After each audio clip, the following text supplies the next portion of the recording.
We are living in a civil society having rules and regulations and government authorities to govern us. Every government is chosen by God Himself to do us good, and if government does not function according to God's desire, then it is God who will judge. We are no one to blame or criticize the government. On the contrary, we should be obedient to every authorities so that we may receive blessings of God through them.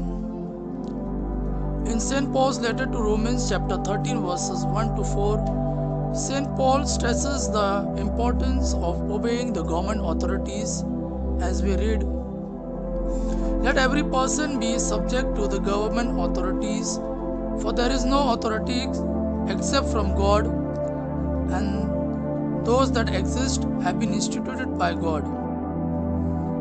Therefore, he who rebels against the authority is rebelling against what God has instituted, and those who do so will bring judgment on themselves. For rulers are not a terror to good conduct but to bad. Would you have no fear of the one who is in authority? Then do what is good, and you will receive his approval. For he is God's servant to do you good. But if you do wrong, be afraid, for he does not bear the sword for nothing.